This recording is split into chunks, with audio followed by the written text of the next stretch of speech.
रसिक जिज्ञासु श्रद्धालु श्रोता वृंद, भक्तिमती देवियों, इस बार छतरपुर के कार्यक्रम में राम राज्य का विषय चुना गया। राम राज्य की जो स्थितियां हैं उन सब का वर्णन गोस्वामी जी ने कई दोहों में किया है। राम राज्य के संदर्भ में गोस्वामी जी ने एक शब्द का बार बार प्रयोग किया। अगर किसी शब्द की बार बार पुनरावृत्ति हुई है, किसी शब्द को बार बार दोहराना काव्य का गुण नहीं माना जाता, उसे दोष मानते हैं। किंतु गोस्वामी जी ने सारे राम राज्य के प्रसंग में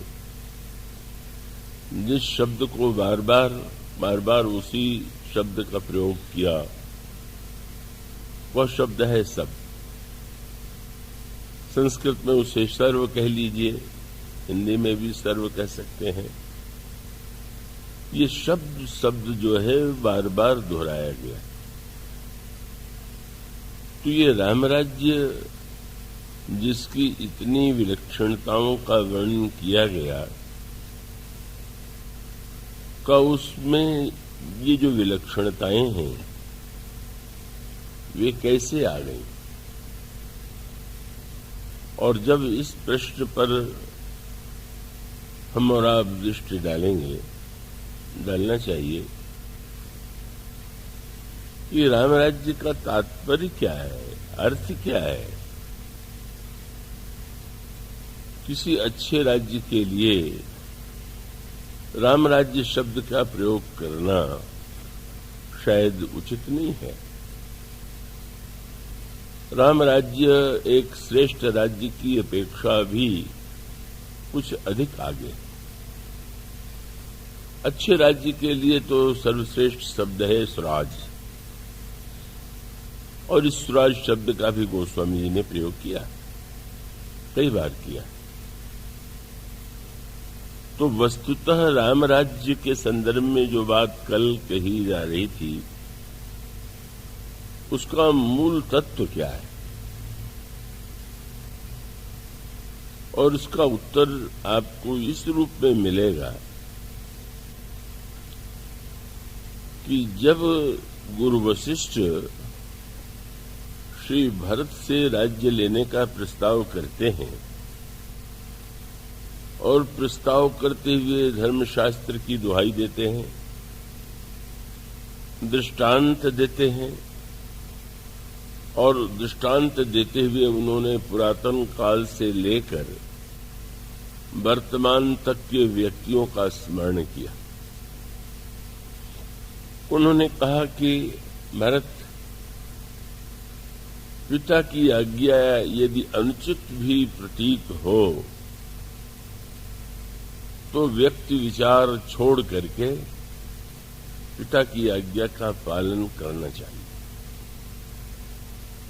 अनुचित उचित विचार तज जे पालहि पितु वैन। और फिर उन्होंने दो महापुरुषों का दृष्टांत दिया, एक त्याग की परंपरा में और एक राजा के संदर्भ में। नाम लिया उन्होंने परशुराम जी का। परशुराम पितु आज्ञा राखी, मारी मातु लोक सब साखी। एक नाम उन्होंने परशुराम जी का लिया और दूसरा नाम उन्होंने लिया तनय जजाति यौवन दयऊ, पितु आज्ञा अघ अजस न भयऊ। जजाति राजा के पुत्रों में से एक पुत्र ने आज्ञा का पालन करते हुए पिता की वृद्धावस्था को ले लिया अपनी अवस्था उन्होंने पिता को दे दी और परिणाम यह हुआ कि बहिरंग रूप में दृष्टि से भले ही वह पाप प्रतीत हुआ हो, पर उन्हें रंच मात्र कोई पाप नहीं लगा। तो पुरातन इतिहास में भी परशुराम जी का दृष्टांत है, ययाति राजा का दृष्टांत है, और तुम्हारे इस समय तुम्हारे पिताजी ने भी श्री राम के प्रति चाहे उनका जितना भी स्नेह रहा हो, लेकिन सत्य की रक्षा के लिए, मर्यादा की रक्षा के लिए उन्होंने श्री राम को वन जाने दिया। और वो इतने यदि श्री राम से स्नेह करते थे और कितना करते थे, इसका सबसे बड़ा प्रमाण यही है कि राम के वियोग में उन्होंने प्राण का परित्याग कर दिया। ऐसे पिता के तुम पुत्र हो, ऐसे पिता ने 2 आज्ञाएं दी हैं, उनमें से एक आज्ञा का पालन तुम्हारे बड़े भाई के द्वारा किया गया, और वह आज्ञा थी 14 वर्ष के लिए श्री राम का वनगमन। अब उनकी जो दूसरी आज्ञा है उसको स्वीकार करने का भार तुम पर है, तुम्हें उसे स्वीकार करना चाहिए। तुम सिंहासन पर बैठ करके पिता की आज्ञा का पालन करोगे, धर्म और मर्यादा की रक्षा करोगे, ऐसा मुझे विश्वास है। श्री भरत ने बड़ी विनम्रता से, उनकी वाणी तो प्रारंभ में ऐसा भ्रम उत्पन्न कर रही थी कि जैसे श्री भरत राज्य स्वीकार करने वाले ही हैं। जब वो बोलने के लिए खड़े हुए तो उनके भाषण का प्रारंभ ही यहां से हुआ कि पिता ही नहीं, शास्त्रों की आज्ञा तो यह है कि गुरु पितु मातु स्वामहित वाणी बिनहि विचार करिए सोम मानी। पिता गुरु स्वामी की आज्ञा बिना विचार के मान लेना चाहिए। और उससे भी आगे बढ़कर के उन्होंने एक वाक्य कह दिया कि उचित की अनुचित किए विचारू, धर्म जाई सिर पातक भारू। अगर आज्ञा में कोई उचित अनुचित का विचार करे तो उसको महान पाप लगता है। अब कल्पना कीजिए, जब किसी के भाषण का प्रारंभ इन वाक्यों से हुआ हो तो सुनने वालों के मन में क्या कल्पना जगी होगी, क्या आशा जगी होगी। और वो एक ही कल्पना और एक ही आशा जगी, और यह है कि बहुधा सदा ही ये परंपरा है कि जब किसी व्यक्ति को कोई पद दिया जाता है तो भले ही वो पद उसकी इच्छा के अनुकूल हो, लेकिन वो एक औपचारिक रूप में बहुधा ये वाक्य बोला जाता है कि मैं तो इस पद के योग्य नहीं हूं, अथवा मैं इस पद को चाहता भी नहीं, पर अब आप सबकी आज्ञा में कैसे टालूं, इसलिए आपकी आज्ञा की पालन के लिए मैं इसको स्वीकार करता हूं। तो जब श्री भरत ने ऐसे वाक्य कह दिए तो लोगों को निश्चित विश्वास हो गया कि श्री भरत आगे यही कहने वाले हैं कि मैं तो राज्य नहीं चाहता था, लेकिन अब जहां पिता का आदेश है, गुरुदेव कह रहे हैं और सारी प्रजा चाहती है, तो महाराज सिंहासन को स्वीकार करता हूं। किंतु विचित्र सी बात हुई, लोग आश्चर्यचकित हो गए उनके भाषण का प्रारंभ, और फिर जब वे भाषण के बाद बोलने लगे तो ऐसा लगा कि जो कुछ भूमिका में कहा जा रहा था वो तो श्री भरत कहीं से स्वीकार नहीं करते, और सचमुच उन्होंने राज सिंहासन पर बैठना नहीं स्वीकार किया। पिता की आज्ञा की दुहाई दी गई तो भी नहीं स्वीकार किया, गुरु वशिष्ठ का आदेश था तो भी नहीं स्वीकार किया, और यह भी कहा गया कि श्री राम भी इससे प्रसन्न होंगे तो भी श्री भरत ने स्वीकार नहीं किया। कैसे अद्भुत पात्र श्री भरत हैं, कितने विनम्र, कितने कोमल, पर कितने कठोर। वाणी में कोमलता है, वाक्यों में विनम्रता है, लेकिन सिद्धांत पर उनकी ऐसी अविचल आस्था है कि श्री भरत उसमें ऐसे अडिग हैं कि किसी की वाणी, किसी की आज्ञा का नाम उन्हें प्रेरित नहीं कर पाया। आपने इस पूरे प्रसंग को यदि ध्यान से पढ़ा हो, पढ़ना चाहिए।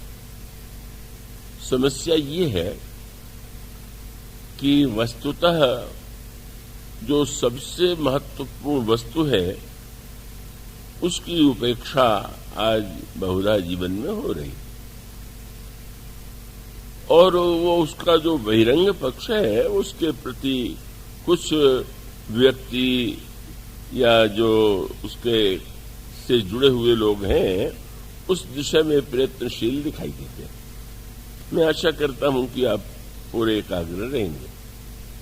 और वो शब्द है कि श्री भरत जी ने गुरु जी ने भी कह दिया, पिता की आज्ञा का पालन करने में विचार नहीं करना चाहिए। श्री भरत जी ने भी कहा कि विचार नहीं करना चाहिए, पर आगे चल करके पता ये चला कि विचार नहीं करना चाहिए, ऐसा कहने वाले श्री भरत ने सबसे अधिक विचार किया, और विचार भी ऐसा किया कि लोगों को एक नई दृष्टि दे दिया, नया चिंतन दे दिया। और वह नया चिंतन और नया विचार रामराज्य शब्द का जब प्रयोग किया जाता है तो भी मान लिया जाता है कि जहां पर हर वस्तु सुलभ हो, प्रत्येक व्यक्ति सुखी हो, रोग न हो और नाना प्रकार की सुविधाएं हो, रामराज्य तो अच्छे राज्य का लक्षण तो है ही। ऐसा तो राज्य को होना ही चाहिए, पर राम राज्य इससे बहुत भिन्न है। और उसमें मूल वस्तु यह है कि विचार ही सर्वश्रेष्ठ वस्तु है, क्योंकि विचार का विरोध करने के लिए भी आपको विचार का ही आश्रय लेना होगा। और उसके मूल में एक सूत्र है जिसे आगे चल करके गुरु वशिष्ठ ने श्री भरत के संबंध में कहा। श्री भरत का पूरा भाषण क्या है? लोगों को विचार करने के लिए वे प्रेरित करते हैं। बड़ी अद्भुत बात। वो प्रश्न करते हैं, लोगों से पूछते हैं क्या आपने इन बातों पर विचार किया? और उसका अभिप्राय यह है, अब नित्य तो नए श्रोता आते हैं तो प्रारंभ से न आने पर पूरी बातें समझने में थोड़ी असुविधा हो सकती है। मैं चेष्टा करूंगा कि वो बातें भी आपके ध्यान में आ सकें। गोस्वामी जी ने रामायण की रचना के बाद जब उनसे पूछा गया कि रामायण कितने बार पढ़ने से लाभ होगा, कितने पाठ किए जाने चाहिए, तो पाठ का बड़ा महत्व है, पाठ करने वाले धन्य हैं। पर गोस्वामी जी ने कहा कि मनुष्य के कल्याण के लिए तो 5-7 चौपाइयां भी बहुत, लेकिन कहा 5-7 चौपाइयां, यहां तो रामायण बार बार पढ़ते हैं, पाठ करते हैं। पर आप जो कहते हैं वैसा तो कुछ जीवन में परिवर्तन नहीं दिखाई देता। और तब गोस्वामी जी ने जो वाक्य कहा वो शब्द इतने महत्व का है कि उसकी महिमा को आप समझने की चेष्टा करें। गोस्वामी जी कहते हैं, सतपंच चौपाई मनोहर जान, केवल पढ़ना नहीं है, उसको जानना है। और जानना ही नहीं है, उसको हृदय में धारण करना है। वे कहते हैं जान जे नर उर धरे, उसका परिणाम क्या होगा?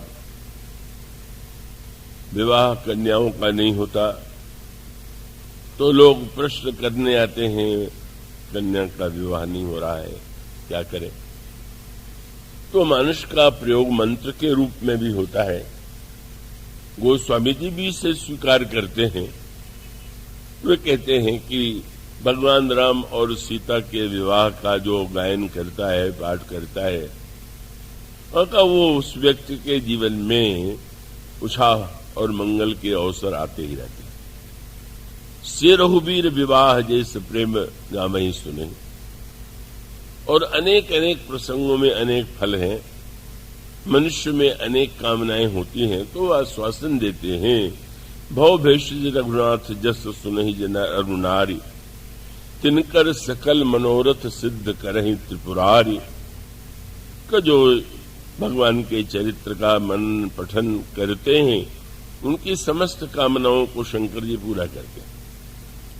इस तरह से उन्होंने जो सांसारिक व्यक्ति की कामनाएं होती हैं, उनके फल के संदर्भ में भी यह आश्वासन दिया कि रामचरितमानस के द्वारा वह मिल सकता है।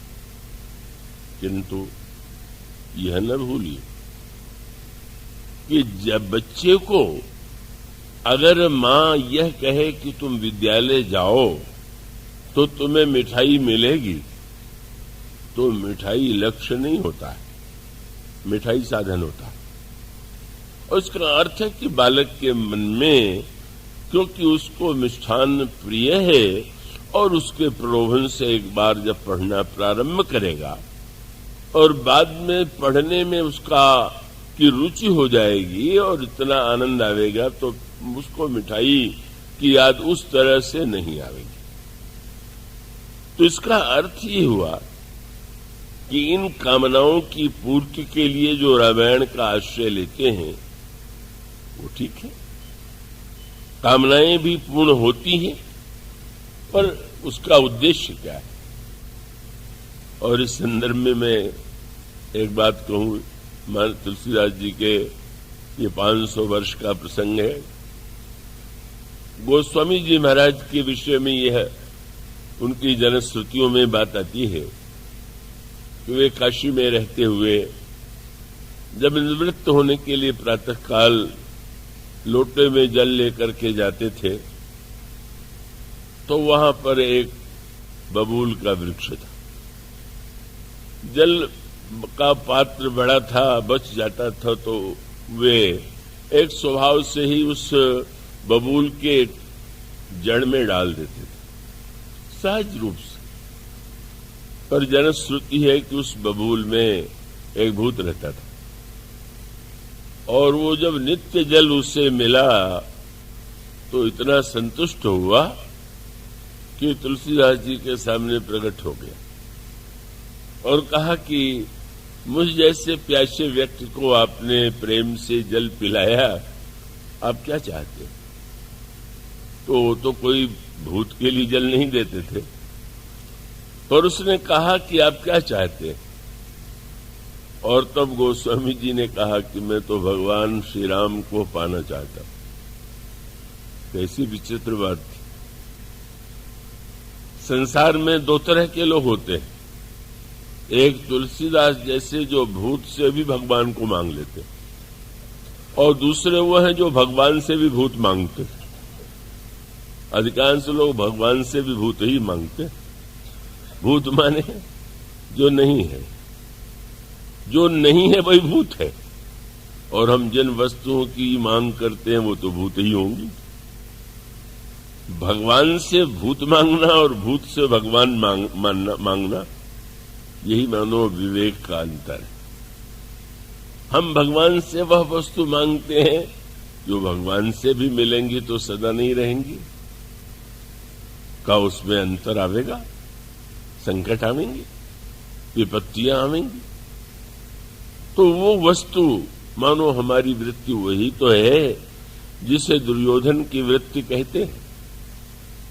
मैंने कल कहा था कि महाभारत का तो धर्म ज्ञान इतना अनोखा था कि चकित हो जाना पड़ता है कि कैसी धर्म को लेकर के समय समय पर समाज में मान्यताएं प्रचलित होती हैं। उस काल की यही एक मर्यादा बनी हुई थी कि अगर कोई युद्ध के लिए आपको आमंत्रित करे और आप क्षत्रिय हैं तो उस आमंत्रण को स्वीकार करना चाहिए, और दो पक्षों में चुनाव भी करना हो तो पहले जिसकी ओर से निमंत्रण आ जाए उसकी ओर से लड़ना, ये धर्म है। कैसा विचित्र धर्म है जो ये नहीं कहता है कि न्याय के लिए लड़ना धर्म है, कहता है जो पहले आ गया उसकी ओर से लड़ना धर्म है। रामराज्य इसीलिए द्वापर युग में नहीं बन पाया, अब तो बनने का प्रश्न ही नहीं। इसलिए नहीं बन पाया कि जहां पर धर्म की ऐसी व्याख्याएं प्रचलित हो उसमें भगवान भी आके क्या करें। भगवान तो वही थे जो त्रेता युग में थे, वही श्री राम थे, वही द्वापर युग में श्री कृष्ण बने, पर त्रेता युग में भरत जैसे महात्मा थे, संत थे, भक्त थे, जिन्होंने धर्म को वास्तविक रूप में प्रस्तुत किया और लोगों के जीवन में वैचारिक क्रांति कर दी। और द्वापर युग तो ऐसा, धृतराष्ट्र ही अंधा नहीं था का इतने अधिक अंधे उस समूह में थे कि उस धर्म की विकृतियों के कारण सारा युद्ध कितना विनाशकारी सिद्ध हुआ उसको पढ़ने से पता चलता है। अब आप कल्पना कीजिए कि दुर्योधन तो भगवान कृष्ण को बिल्कुल पसंद नहीं करता, लेकिन ये तो समझते ही है कि हाँ कृष्ण बड़े शक्तिशाली हैं, ईश्वर तो उसने कभी माना नहीं। उसने यही सोचा कि हाँ कूटनीतिज्ञ हैं, बलवान हैं, और तब उसने सोचा कि अगर ये मर्यादा धर्म की है तो कृष्ण को अगर मैं निमंत्रित पहले पहुंच करके अर्जुन से कर दूं तो मेरी ओर लड़ने के लिए मेरी ओर से बाध्य हो जाएंगे। और सचमुच वह रथ पर बैठ करके उतना शक्तिशाली तेजो में रथ भला अर्जुन के पास कहां था। दुर्योधन पहुंच गया द्वारिका में, और जब वह पहुंचता है तो एक अनोखी सूचना मिली। पूछता है द्वारपाल से, कृष्ण कहाँ है? द्वारपाल ने कहा वो तो सो रहे हैं। एक यह प्रतीकात्मक उत्तर है, सांकेतिक उत्तर है। भगवान सो रहे हैं कि भगवान जग रहे हैं? सोने और जगने का अर्थ ये हुआ, आप जीवन में भी अनुभव करें। कथा में आप आए हैं, अगर सो रहे हैं तो आपको तो कुछ नहीं सुनाई दे रहा। इसका अर्थ है कि सोने वाला व्यक्ति कुछ नहीं सुनता, कुछ नहीं देखता। मानो भगवान जब दुर्योधन के आने की बात है तो ईश्वर तो जानता है कि क्या होने जा रहा है, और वो सीधे समाज की धारणाओं को नकार नहीं सकते, अस्वीकार नहीं कर सकते, क्योंकि यदुवंश में है, यदुवंश की मान्यताएं हैं। और इतना ही नहीं, यदुवंशियों में अधिकांश व्यक्तियों की सहानुभूति दुर्योधन के साथ, और केवल यदुवंशियों की ही नहीं, स्वयं भगवान कृष्ण के बड़े भ्राता बलराम भी मन से दुर्योधन को ही अधिक पसंद करते हैं। क्या रामायण काल में इसकी आप कल्पना कर सकते हैं कि लक्ष्मण जी किसी ऐसे व्यक्ति को अच्छा समझते हो जो श्री राम को प्रिय न हो? मानो वो द्वापर युग का एक ऐसा लक्षण का वो दुर्योधन के पास ऐसी कूटनीति थी, ऐसा कौशल था। उस समय भगवान कृष्ण वह मारे निकालते हैं कि जिसमें लोगों को कोई ये भी न लगे कि उन्होंने सामाजिक धारणाओं का उल्लंघन कर दिया, मान्यताओं का उल्लंघन कर दिया, लेकिन वो मार्ग उनको निकालना पड़ा। ईश्वर सो रहा था। असंत कौन है? हृदय में ईश्वर सबके है, पर संत और असंत में अंतर क्या है? कबीर ने यही कहा कि सब घट मेरा साइया, सुनी सेज न कोय, बलिहारी वा घट की, जा घट परगट होए। सबके हृदय की सैया पर वह विराजमान है, पर जिसके हृदय में वह चैतन्य है, जागृत है, सक्रिय है, जो भक्त की भाषा सुनता है, उसकी इच्छा पूर्ण करता है, वह ईश्वर जिसके जीवन में चैतन्य है, वही संत। भगवान सोए हैं, फिर भी दुर्योधन कहता मैं वहीं बैठूंगा चलकर जहां श्री कृष्ण हैं। और जाने के बाद स्वाभाविक है, वहां जो सिरहाने उसे ऊंचा आसन लगा वहां बैठ जाता है। और पिछड़ जाते हैं अर्जुन, थोड़े विलंब से पहुंचते हैं, और पहुंचते हैं तो वो भी वहीं जहां श्री कृष्ण हैं, भगवान के चरणों के निकट बैठ गए विनम्र भाव से। और अगले ही क्षण श्री कृष्ण का पीताम्बर हटा और आपने, स्वाभाविक है कि अब कोई जगेगा तो जो पैताने होगा वही पहले दिखाई देगा। अरे अर्जुन तुम कब आए? दुर्योधन ने कहा मैं पहले आया हुआ हूं। मुस्कुराए, बड़ी समस्या है, पहले आप आए, देखा मैंने इनको पहले। बस इतने में तो सब कुछ उन्होंने कह दिया। हमारे प्रज्ञा चक्षु स्वामी शरणानंद जी थे, बिहारी जी लोग जा रहे थे दर्शन करने के लिए, उन्होंने कहा मैं भी चलूंगा। लोग हंसने लगे। महाराज आप क्या करेंगे जाकर के? जब आपके पास नेत्र नहीं है तो आप दर्शन नहीं कर सकते। पर बड़ा व्यंग भरा उत्तर उन्होंने दिया कि कोई बात नहीं है, मेरी आंखें नहीं है, पर जिसके पास जा रहा हूं उसके पास तो आंख है, और आप आंख वाले उसे देख लेंगे और वो इस बिना आंख वाले को देख लेगा। मन उसका अभिप्राय यह है कि महत्व तो यह है कि ईश्वर की दृष्टि हम पर पड़ती है कि नहीं, हम उसकी दृष्टि को अपनी ओर खींच पाते हैं कि नहीं पाते। और फिर वही बात, आप तो दोनों ही मेरे संबंधी भी हैं, दोनों, एक पहले आया और एक को मैंने पहले देखा, तो मुझे तो दोनों का ही सम्मान रखना होगा। और वो दो वस्तुएं हैं, और वो दो वस्तुओं में से आप में से चुनना है। एक और मैं रहूंगा पर अस्त्र नहीं उठाऊंगा, बिल्कुल युद्ध नहीं करूंगा, और दूसरी ओर हमारे यदुवंश की एक अक्षोहिणी सेना युद्ध करने के लिए जो महान एक योद्धा है, वह उस ओर से लड़ेंगे जो सेना को मांग ले। दुर्योधन घबराया, पर जब भगवान ने कहा कि अर्जुन छोटा है, इसलिए पहले इसी को मांगने का अधिकार दूंगा, कोई वस्तु हो तो पहले छोटे को मिलना चाहिए, बड़ा घबरा गया कि अब ये तो सेना मांग ही लेंगे, वो तो कल्पना ही नहीं कर सकता था। और जब दुर्योधन ने सुना तो सोचने लगा, जब ये केवल बैठे रहेंगे, अस्त्र भी नहीं उठावेंगे, तो क्या पूजा के लिए ले जाना? सेना युद्ध करेगी। पर उससे कितना संतोष हुआ जब अर्जुन ने कहा मुझे आपकी आवश्यकता है। और दुर्योधन ने प्रसन्न होकर कहा वाह वाह, ये तो बहुत अच्छा निर्णय हो गया, आप चले जाइए इनके साथ, मुझे सेना दे दीजिए।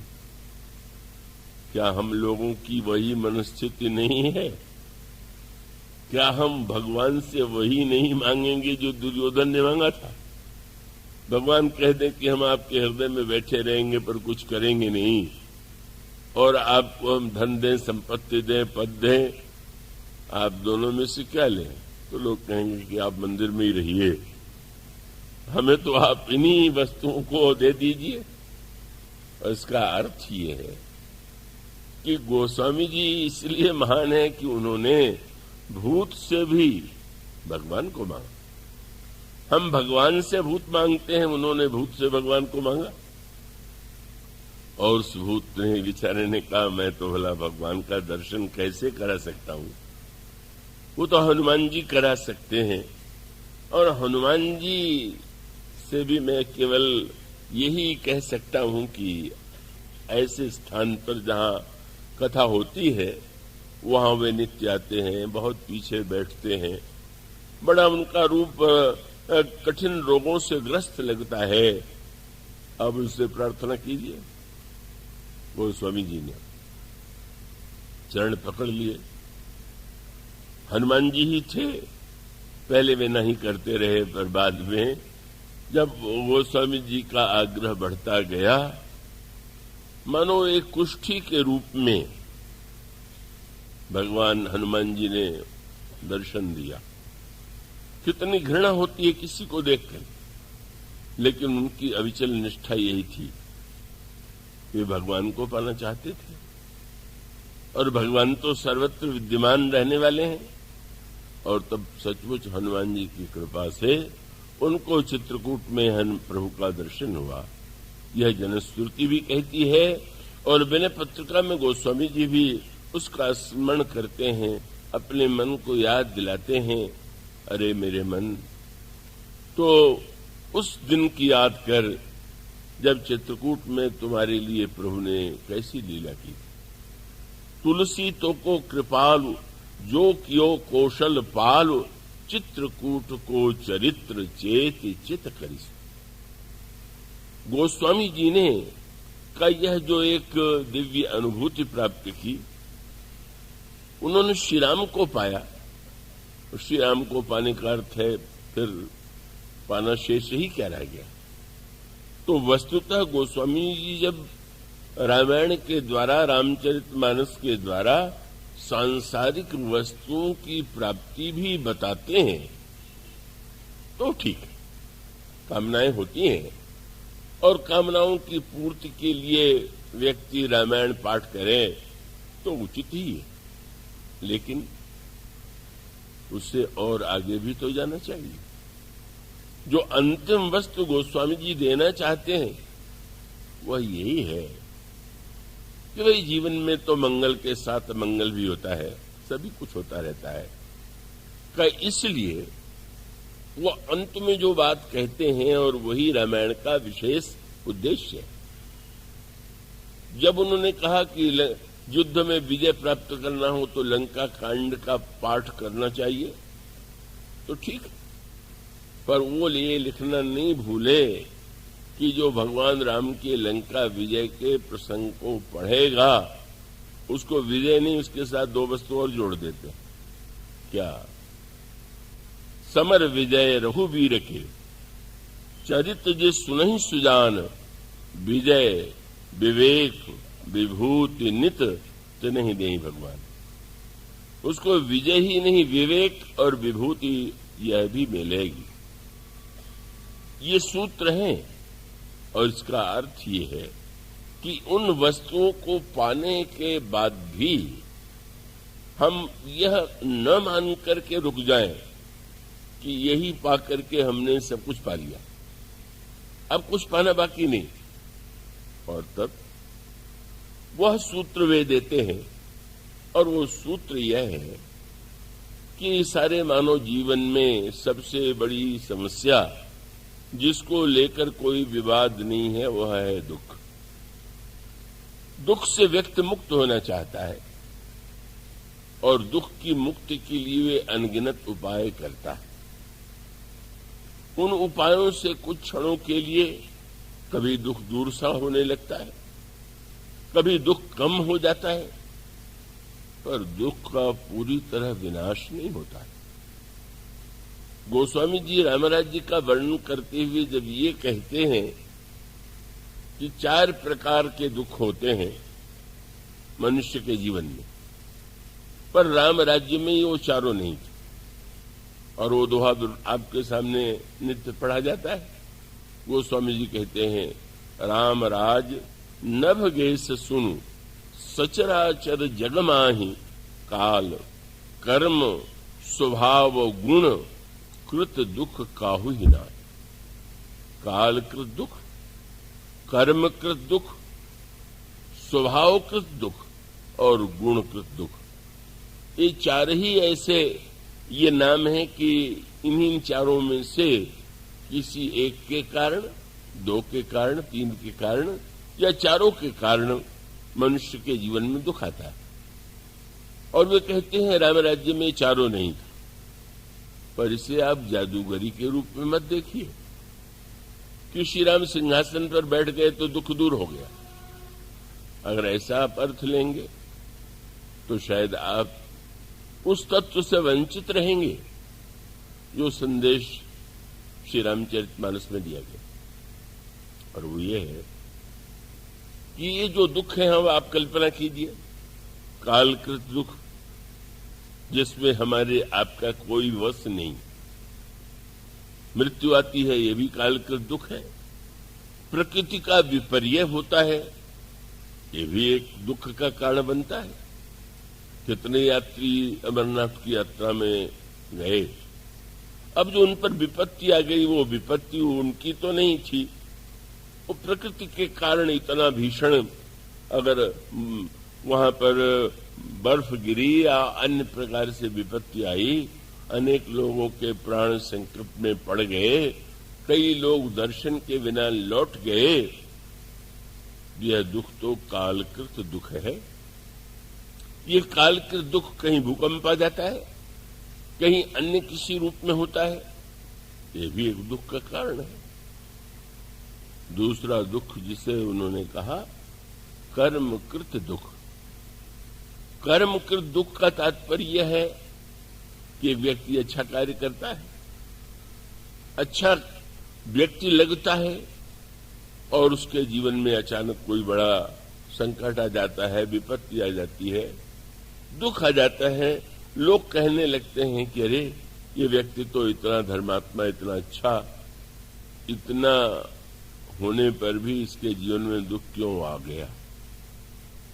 और तब कुछ लोग तो ये अर्थ लगाते हैं कि करने वरने से कुछ नहीं होता है, सब बेकार है, चलो ठीक, अपने जैसे चाहो वैसे करो, क्योंकि प्रत्यक्ष दिखाई दे रहा है कि इसने अच्छा किया, फिर भी इसके जीवन में कुछ कष्ट आ गया, दुख आ गया।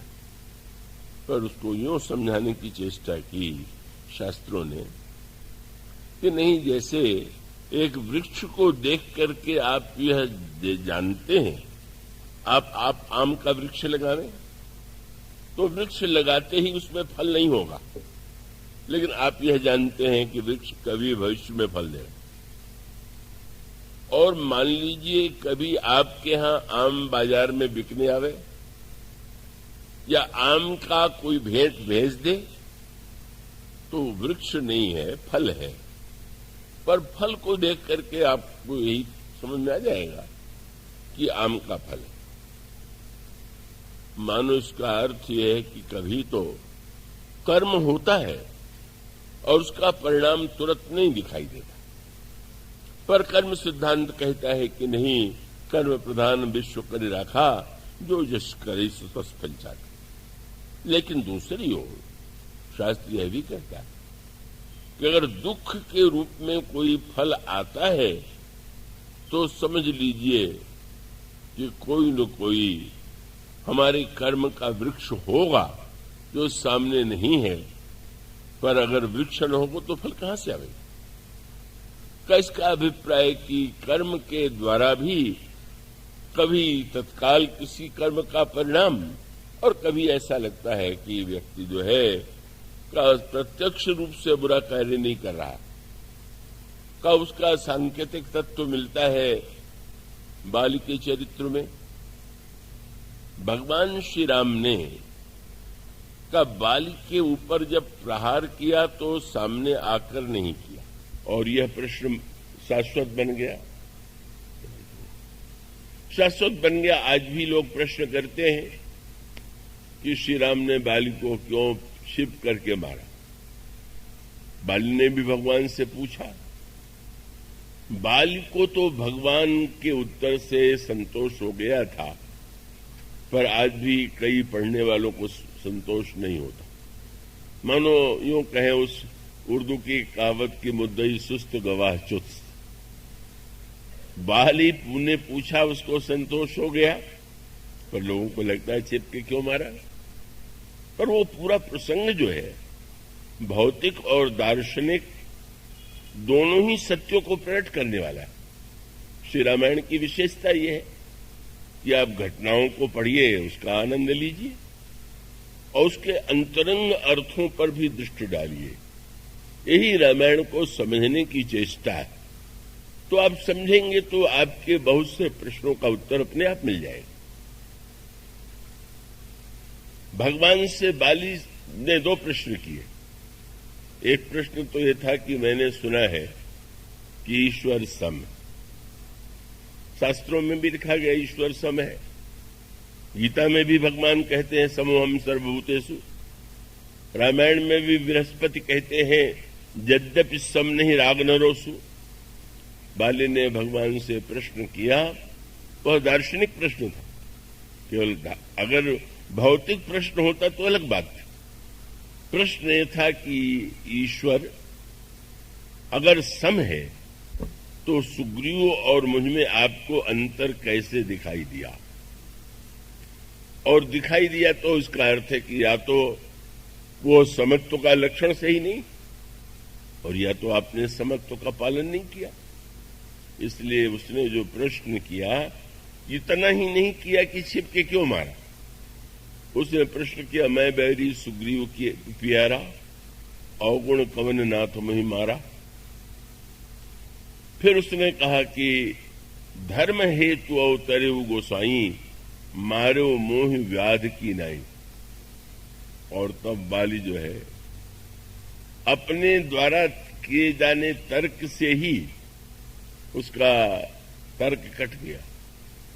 और तर्क कट जाने का तात्पर्य यह था, भगवान ने ये कहा और वो बड़े समझने का सूत्र है।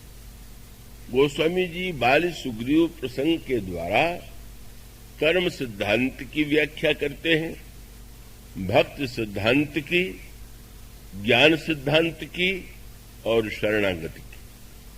ये चारों व्याख्याएं बाली और सुग्रीव के प्रसंग में आपको पढ़ने को मिलेगी। क्यों मिलेगी? रावण के प्रसंग में ये सब बातें नहीं, पर बाली के प्रसंग में, क्योंकि रावण और बाली में अंतर है। रावण को हम पाप का प्रतीक मानते हैं, मोह का प्रतीक मानते हैं, मोह दश मौल तद्भ्रात अहंकार। पर बाली जो है वो तो पुण्य का प्रतीक है, पाप का नहीं। देवराज इंद्र के अंश से उत्पन्न होने वाला बाली जो है वो पुण्यमय है। वह रावण का विरोधी है, रावण को परास्त कर चुका है। इसलिए मानो एक अंतर है। पाप में जो रावण है उसने तो श्री राम को कभी ईश्वर माना ही नहीं।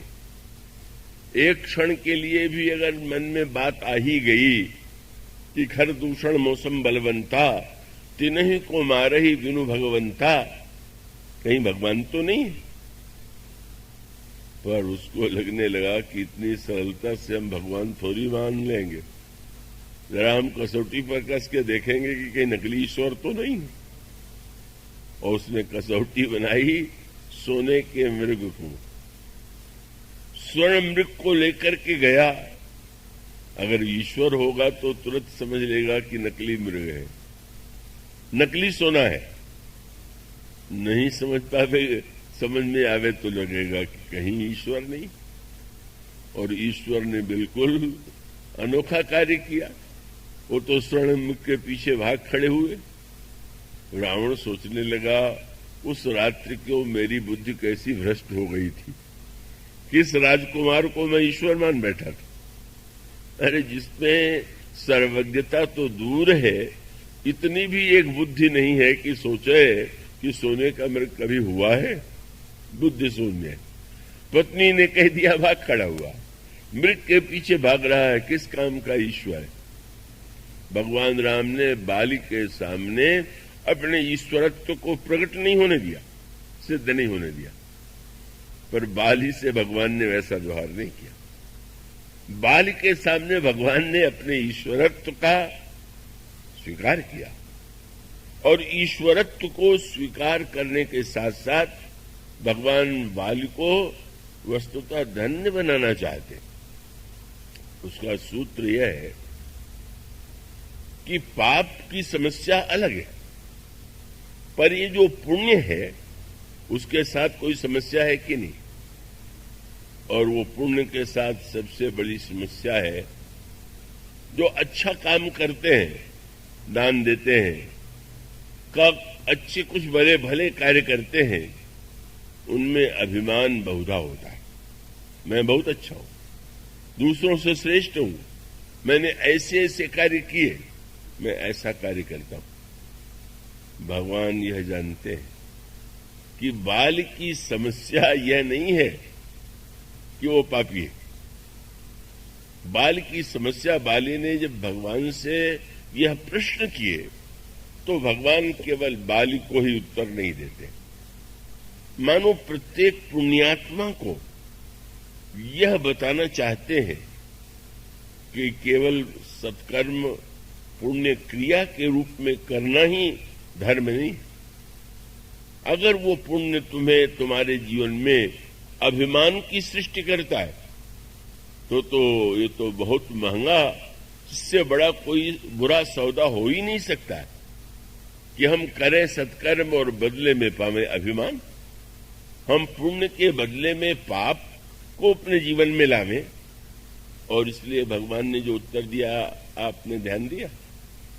भगवान ने यह अनुभव किया कि नहीं, इस व्यक्ति के मस्तिष्क में जो भ्रांति है, जो समझ की कमी है, का उस कमी इस दृष्टि से और भी विचित्र है, यह मुझे ईश्वर भी मानता है, ईश्वर का अवतार भी मुझे कहता है, और इसके बाद वह मेरे ऊपर दोषारोपण करता है। मानो भगवान उसके भ्रम को दूर करते हैं, और भ्रम के साथ जो वस्तु वो दूर करते हैं उसका सूत्र एक ही है। और इसका अभिप्राय है कि सत्कर्म के साथ अगर हमारे जीवन में अभिमान है तो भगवान उस अभिमान पर प्रहार करते हैं। अभिमानी संसार में बहुत होते हैं, पर अगर कोई सत्कर्म युक्त अभिमानी है तो भगवान की अनुकंपा है कि उसका अभिमान दूर करने के लिए वो प्रयत्नशील है। बाली ने प्रश्न कर दिया।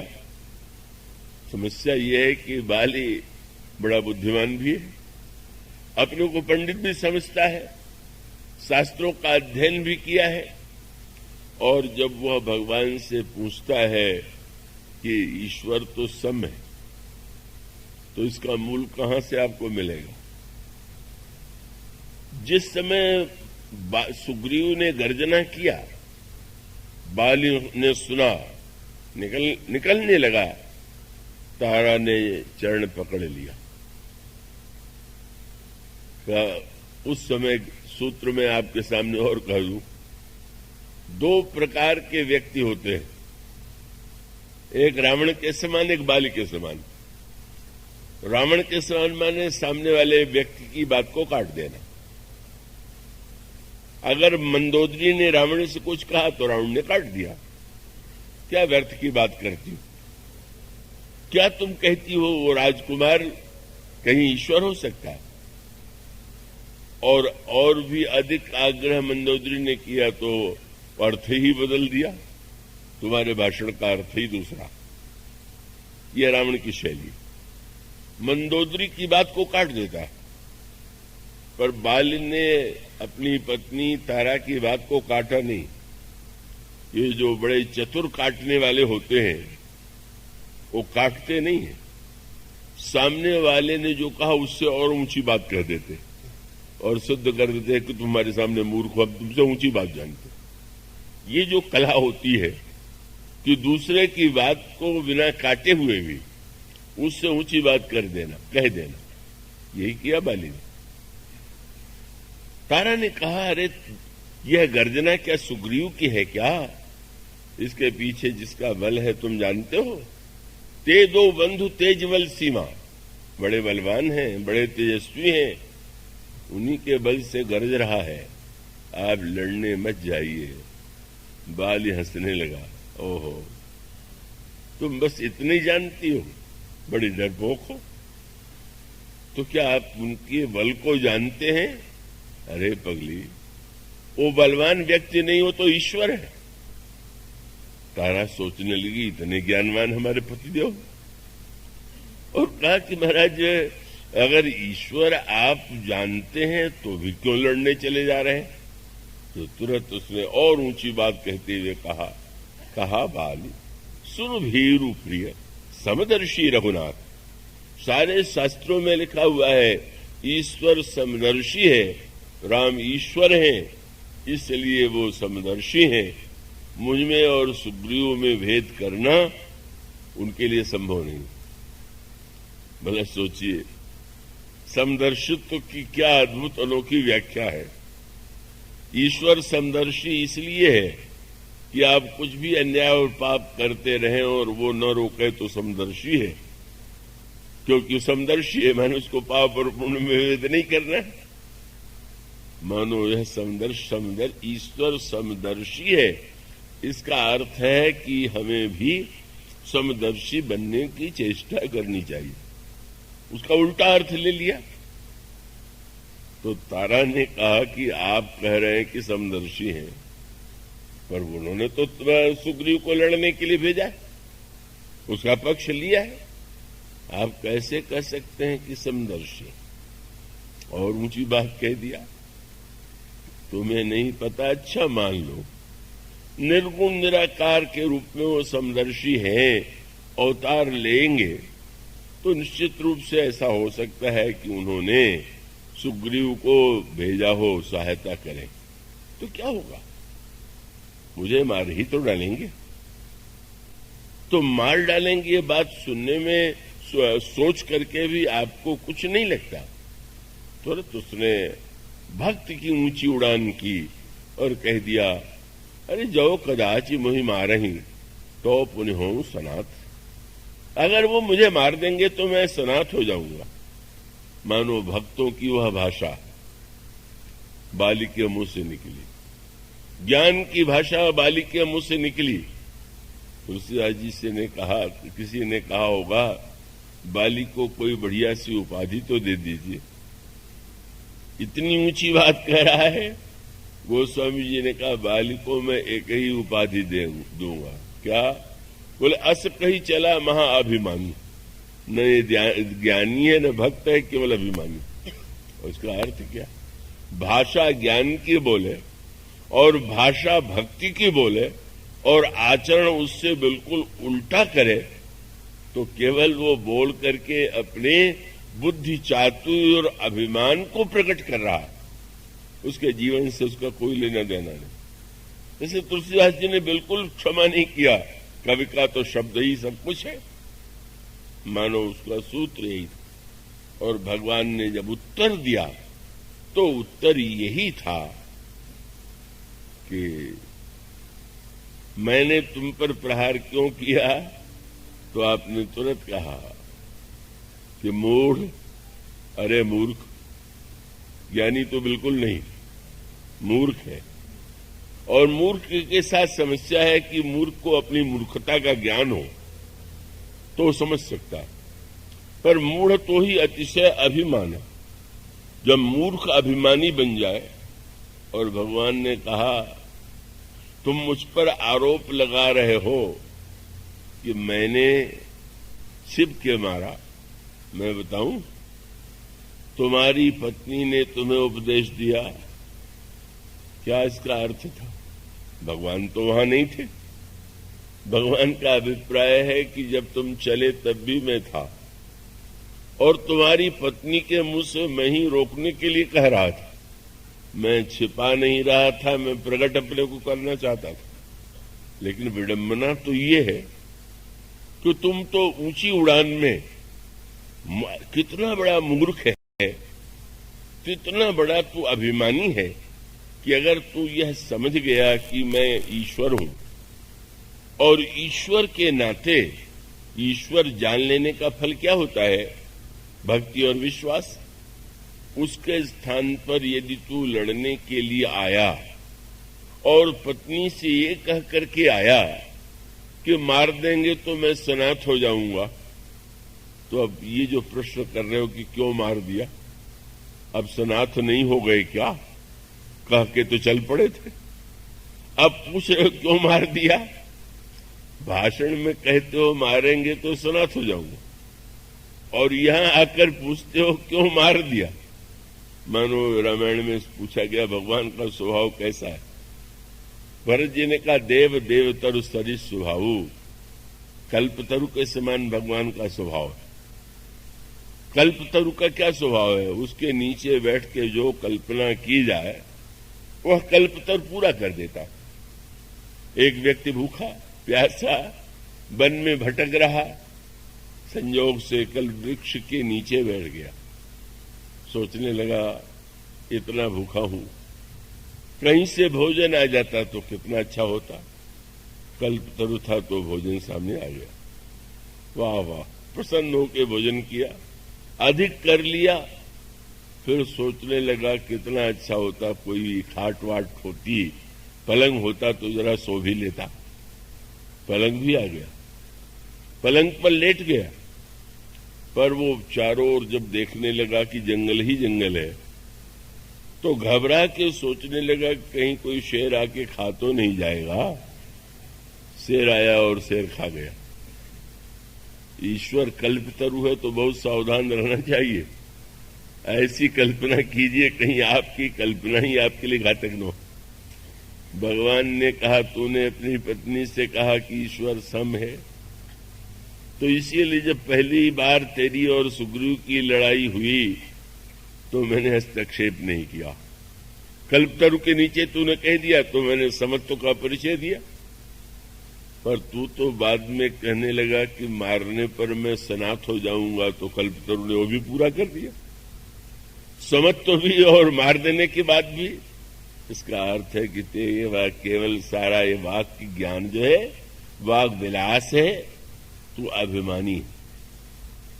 और साथ साथ ये कहा बिल्कुल तुम, और भगवान ने एक वाक्य कहा, एक तो यह है कि मैं छिप गया, और दूसरा यह है कि कोई न देखने का निर्णय कर ले।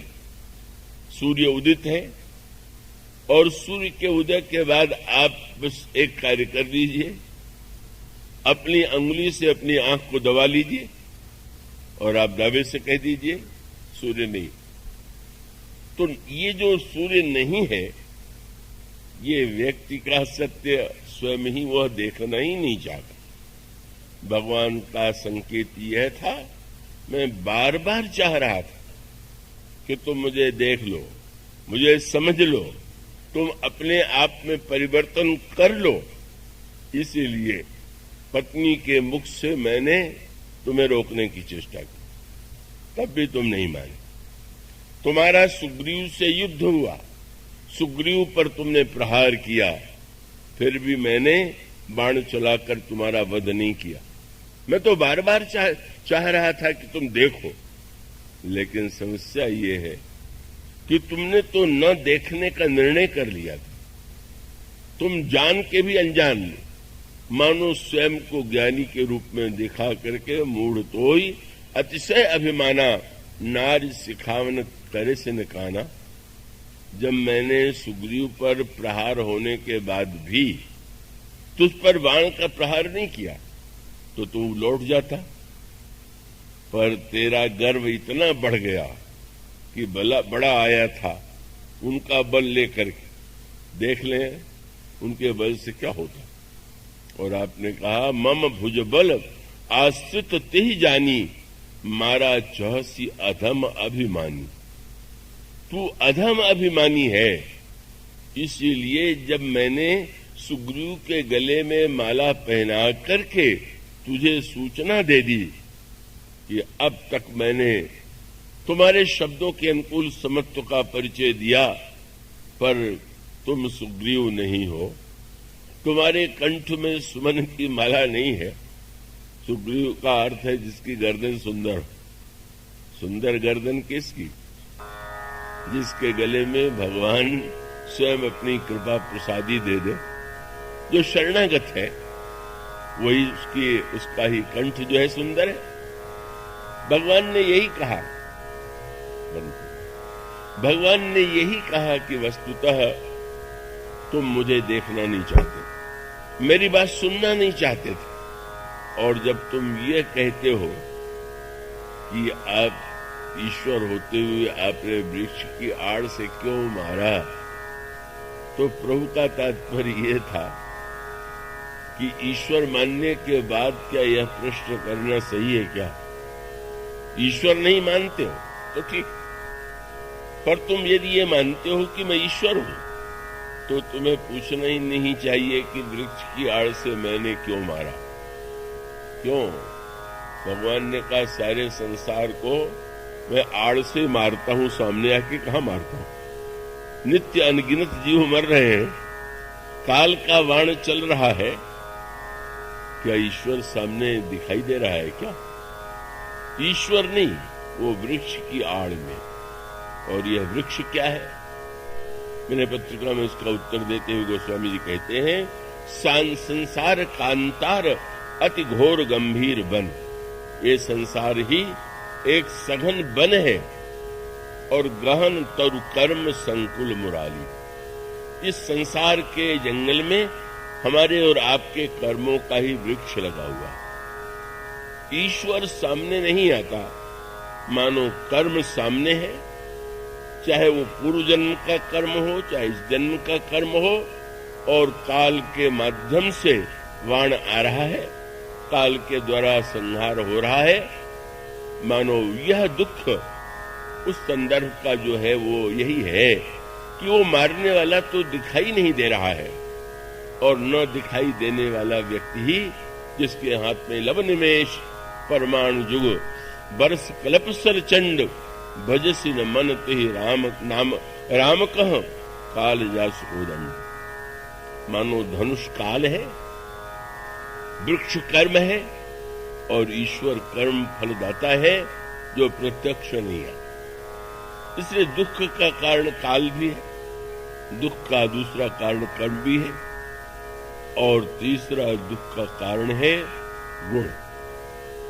हम सबकी जो रचना हुई है वो 3 गुणों से मिलकर के हुई है, सतोगुण, रजोगुण और तमोगुण, और तीनों की आवश्यकता है। आप अच्छे कार्य करना चाहें, सत्कर्म करना चाहें, तो सत्वगुण की प्रधानता होनी चाहिए। जब आप शासन का, व्यवस्था का एक पालन करें तो रजोगुण होना चाहिए, और जब आप पलंग पर जाएं तो तमोगुण के रूप में नींद आना चाहिए। तीनों गुण उपयोगी, और उपयोगी तब हैं जब सही समय पर आवे। पर हम लोगों के जीवन में उल्टा है। अब कथा में बैठे तो नींद आ रही, और पलंग पर सोने गए तो नींद नहीं आ रही। जहां सतोगुण आना चाहिए वहां तमोगुण आ गया, और जहां तमोगुण आना चाहिए वहां सतोगुण आ रहा है या रजोगुण आ रहा है। मानो हम लोगों ने ये गुण का जो विपर्य है, अनगिनत लोगों को आजकल नींद न आने का रोग। इसका अर्थ ये हुआ कि जब उस समय व्यक्ति को स्वयं अपने आप को रजोगुण से मुक्त करना है, अन्य वस्तुओं से मुक्त करना है, ये गुणकृत दुख होता है। अब स्वाभाविक है कि जो लोग कथा में आते हैं और नींद आने के कारण नहीं सुन पाते, वो जरूर दुखी होते होंगे कि क्या बतावें, नींद आ गई और मैं सुन नहीं पाया। अब उन वीरों की बात में नहीं कहता कि उसको भी वो अपनी विशेषता ही मानते हो। एक सज्जन ने कहा कि कथा में इतना सुख मिलता है कि सो जाता हूं। मैंने कहा तो फिर आप घर में ही सोए रहते, वहां आकर के सुखी होना आवश्यक है क्या? इसका अर्थ है गुणकृत दुख है, जो गुण जो है भिन्न समय में आके हमें दुखी बनाते हैं।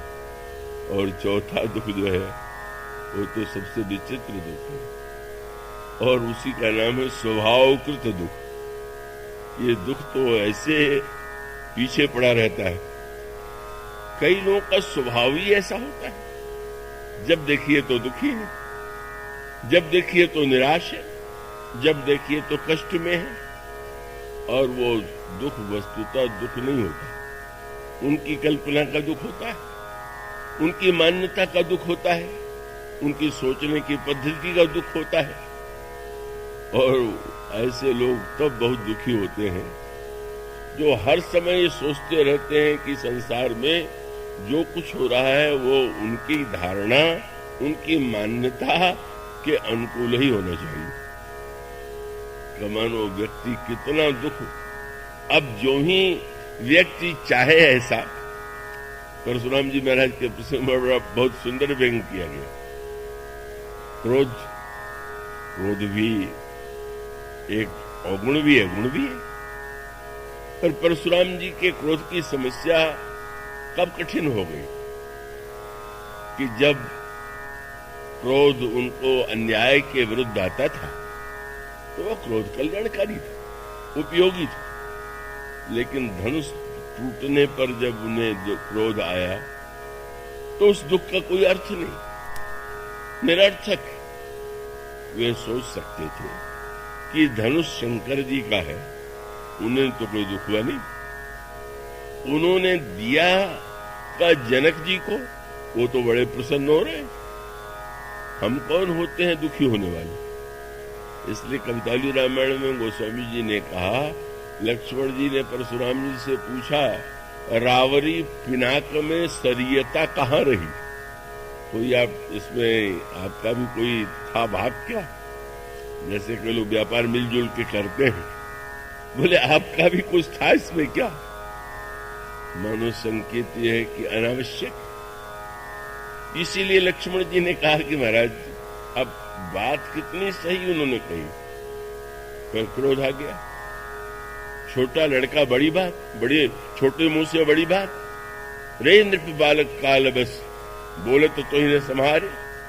अरे लड़के संभाल के नहीं बोलता, तू कैसी बात करता है? जब लक्ष्मण जी के कहने पर तो फिर बाद में लक्ष्मण जी नहीं बोलते तो हंसने लगे। तो अब तो शांत हो जाना चाहिए, बोल तो नहीं रहा। बोले हंसत देखे रिस नक्शे की व्यापी। अब हंसने पर भी क्रोध आ गया, बोलने पर भी क्रोध आ गया, टूटने पर भी क्रोध आ गया। और श्री राम को उलाहना दिया, तो तुम इतने सज्जन होते हुए अपने छोटे भाई को नहीं समझा पाते? श्री राम ने सोचा कि ठीक ही तो कह रहे हैं, लोग भी घबरा रहे हैं। और आपने आंखें जरा टेढ़ी किया, लक्ष्मण की ओर देखा, नैन तरेरे राम। जो ही आंखें जरा सी टेढ़ी हुई, लक्ष्मण जी चुप। जाकर के विश्वामित्र के पास खड़े हो गए। अब तो बहुत प्रसन्न हो जाना चाहिए। हंस भी नहीं रहा, बोल भी नहीं रहा। प्रभु ने देखा, महाराज अब तो कोई समस्या नहीं। और क्रोध बढ़ गया। बोले हंस नहीं रहा है, बोल नहीं रहा, पर देखो कैसे देख रहा है घूर के। अस अजहू अनुज तव चितव अनय से, देखो कैसे देख रहा है। बोला बताइए इस दुख का क्या उपाय है? कैसे हंस रहा, कैसे बोल रहा, कैसे नहीं बोल रहा, तो कैसे देख रहा। और उसके बाद श्री राम पर क्रोध। मैं तो समझता था कि तुम बड़े सज्जन हो, छोटा खोटा, पर अब मैं समझ गया कि ये बोलना बंद करके जब गुरुजी के पास गया तो तुम उसको रोक नहीं रहे थे। शायद तुम संकेत कर रहे थे कि जो बोलना हो वहां से बोलो, यहां से मत बोलो। इसलिए मैं समझ गया तुम दोनों मिले हुए हो। बंधु कही कट सम्मत तोरे, तू छल विनय करसी कर जोरे। इतना क्रोध बढ़ता जा रहा। और उसके बाद वही जो हम लोग चाहते, जब हमारे मन के अनुकूल नहीं होता, कोई अच्छा नहीं होता, तो हम समझते हैं हमारी आंखों से दूर हो जाए, रहने लगे। कोई इस सभा में ऐसा नहीं है कि इसका कान पकड़ करके निकाल बाहर करे। और तब भला किसी में साहस है कि लक्ष्मण जी को निकाल सके? लक्ष्मण जी ने तुरंत निवेदन किया, और कोई नहीं पर आप तो निकाल ही सकते। कैसे? बोले, बिहसे लखन कहा मन माही, मूदहू आंख कतहू को नहीं। महाराज, आंख मूद लीजिए, मैं दिखाई ही नहीं दूंगा। ये कोई साधारण विनोद नहीं है, सत्य है। कुछ आंखें मूदना भी सीखिए, देखिए, देखना भी आवश्यक है। पर अगर आप मूदना नहीं जानेंगे, केवल देखते ही रहेंगे, और देखने में दूसरों में आपको कमी ही दिखाई देगी, तो दूसरे जैसे हैं वे तो जैसे हों, पर आप तो दुख का ऐसा बोझ अपने सिर पर लाद लेंगे कि जिससे कभी मुक्ति नहीं हो सकती। ये स्वभाव तो दुख है। कहते हैं कि राम राज्य में ये चारों नहीं था। कैसे नहीं था? क्या तात्पर्य उसका? कैसे ऐसा हो सकता है? और तब वह सूत्र जिसकी चर्चा की जा रही थी कि वस्तुतः राम राज्य कोई एक व्यवस्था का ही नाम नहीं। राम राज्य का तात्पर्य जो है, इसको यूं कह सकते हैं, एक शब्द बड़ा प्रचलित हो गया था किसी समय, और वो शब्द आज भी दोहराया जाता है, समग्र क्रांति। पर समग्र क्रांति क्या है, इसे विरले व्यक्ति जानते हैं। तो समग्र क्रांति ही राम राज्य है, और समग्र क्रांति का मूल सूत्र यह है, और यही श्री भरत की विशेषता है। श्री भरत के द्वारा जो रामराज्य सामने आया, का श्री भरत ही वह महानतम पात्र है कि जिनके द्वारा, जिनके माध्यम से रामराज्य का स्वरूप संसार के सामने आ सका। गुरु वशिष्ठ के प्रस्ताव को उन्होंने स्वीकार नहीं किया, वो वन में गए, लौट करके आए, 14 वर्ष तक राज्य भी चलाया। कई बार लोग पूछते हैं कि गुरु वशिष्ठ तो पहले से ही कह रहे थे कि 14 वर्ष के लिए राज्य ले लो, लौटने पर श्री राम को सौंप देना। नहीं कर दिया, गए वन में और फिर लौट करके आए, चलाया। इतने भीड़ को लेकर क्यों गए व्यर्थ? क्यों इतना कष्ट उठाया? अंत में हुआ तो वही जो गुरुजी ने कहा। नहीं, बिल्कुल नहीं। उसका अर्थ यह है, और रामायण का मूल दर्शन ये, इसको अगर ठीक ठीक रामायण सुनने, पढ़ने वाला, कहने वाला समझ ले, तो उसका मूल तत्व यही है जिसके संदर्भ में गुरु वशिष्ठ ने बाद में श्री भरत से कहा था कि भरत, आज तक मैं धर्म की व्याख्या शास्त्रों के द्वारा मैं करता रहा हूं, पर मैं अब निश्चित होकर के कहता हूं कि शास्त्र के बिना भी धर्म की सच्ची व्याख्या तुम्हारा जीवन। और तब उन्होंने 3 शब्द कहे, समुझब, कहब, करब तुम जोई, धर्म सार जग होई सो। जो समझोगे, जो कहोगे, जो करोगे, वही धर्म का सच्चा अर्थ होगा, धर्म का सार होगा। और यही धर्म का स्वरूप है। पहले समझिए, फिर कहिए, और फिर करिए। पर समझिए सबसे पहले। आजकल समझ का मूल्य कम हो गया, मूल्य बाहर की क्रियाओं का तो बढ़ गया। ऐसा करे तो धर्म है, ऐसी व्यवस्था करे तो धर्म है। उन्होंने समझते हैं विचार नहीं, विचार शून्य व्यक्ति जो है, वो जो कुछ करता है वो बिल्कुल अल्पकालिक होता है, क्षणिक होता है। इसलिए गोस्वामी जी ने विनय पत्रिका में कहा, किसी ने कहा, महाराज मैं तो बहुत दिनों से इतनी साधना कर रहा हूं, तो मुझे तो विशेष लाभ नहीं हुआ। आपने राम नाम की इतनी महिमा बता दी, रामायण की इतनी महिमा बता दी, पर राम नाम का जप करने के बाद भी लाभ नहीं हो रहा। तो ये गाथा तो आपने सुनी होगी, किसी व्यक्ति को रात्रि में यात्रा करने की बात ध्यान में आई। दिन में धूप है, नदी के किनारे उस स्थान था जहां जाना था, और उसने निर्णय किया आनंद से रात्रि को नाव चलाते हुए पहुंच जाएंगे। आनंद से उसने भोजन किया, थोड़ी भांग वांग लेकर के और स्फूर्ति के लिए बैठ गया, नाव चलाने लगा। चला रहा है, चलाता जा रहा है। जब कुछ कुछ उजेला हुआ तो आश्चर्य से उसने देखा कि अरे, मैं तो अपने गांव के किनारे पर खड़ा हूं, उसी नाव पर। क्या हो गया, इतना परिश्रम से मैंने नाव चलाया, पर नाव तो जहां की तहां है।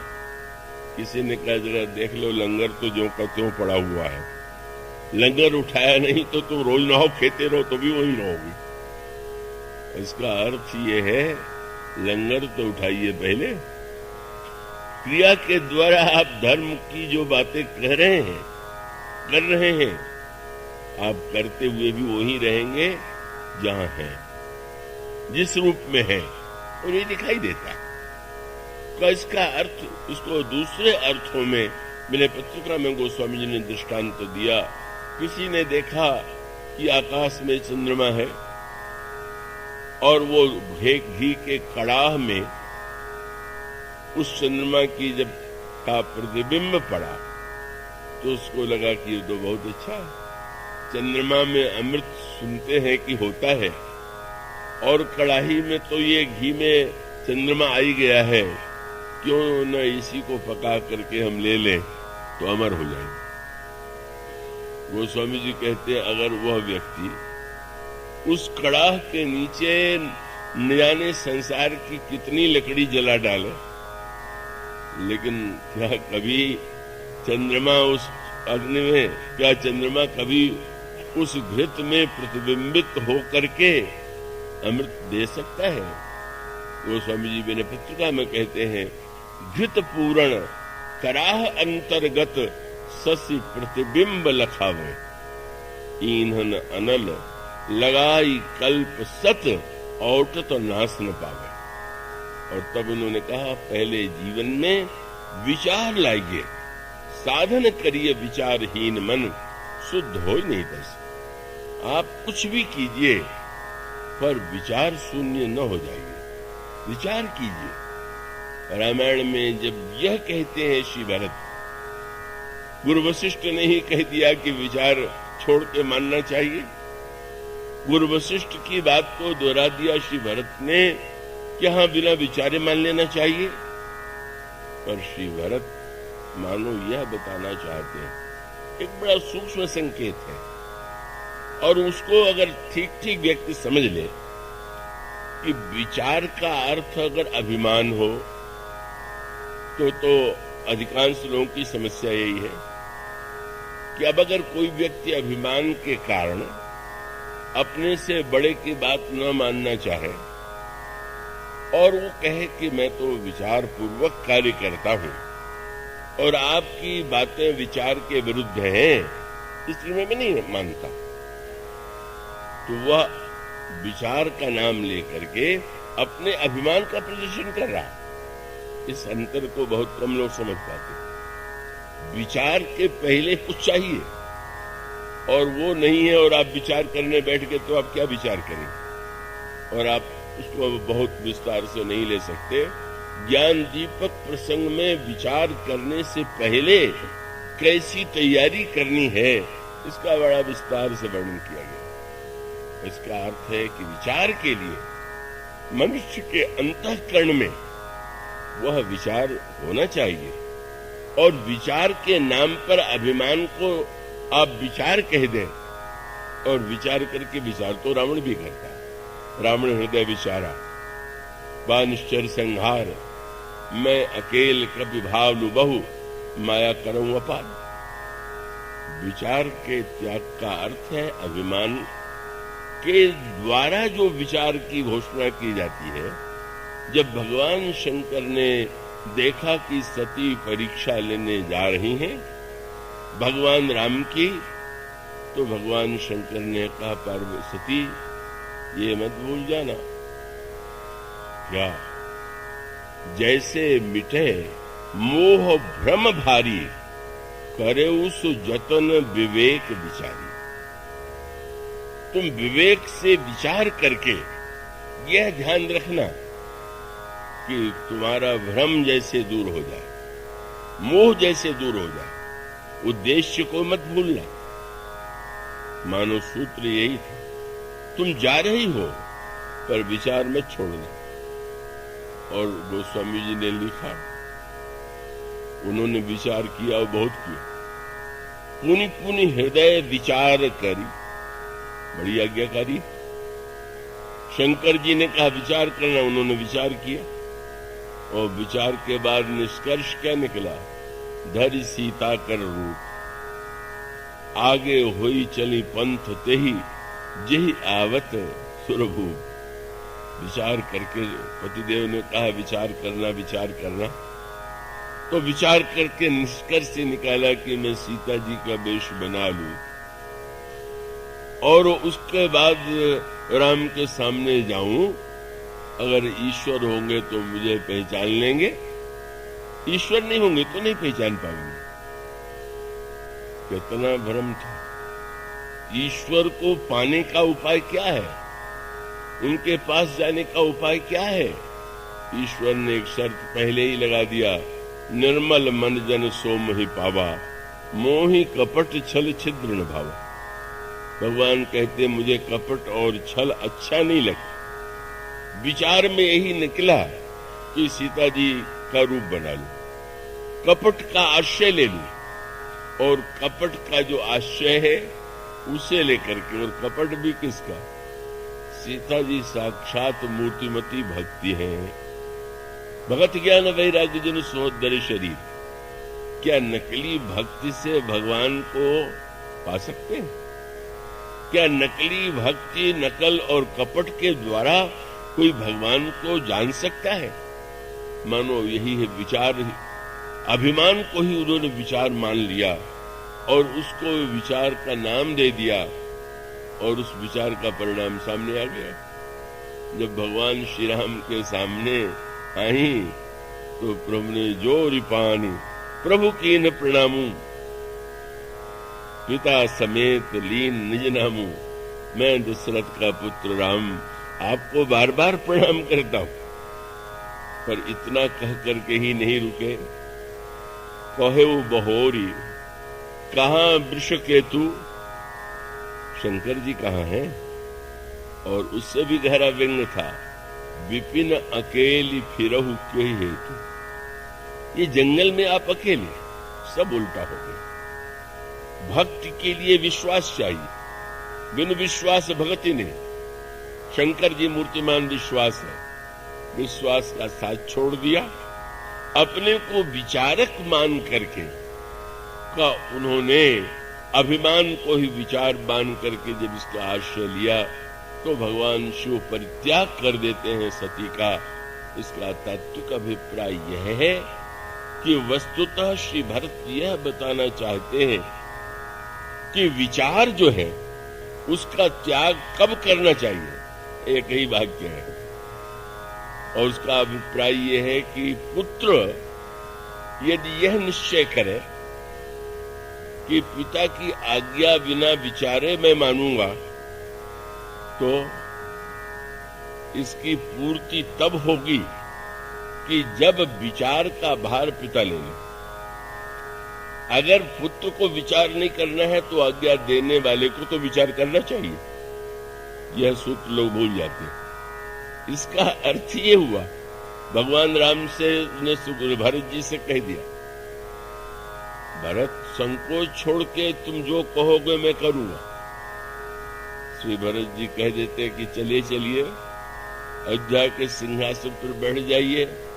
पर श्री भरत ने जो सूत्र पकड़ा, उन्होंने कहा प्रभु आप कहते हैं भरत संकोच छोड़ करके तुम जो कहोगे मैं करूंगा, पर प्रभु मैं जब संकोच छोड़ दूंगा तो कहीं तो जाएगा और वो आपके पास ही तो जाएगा।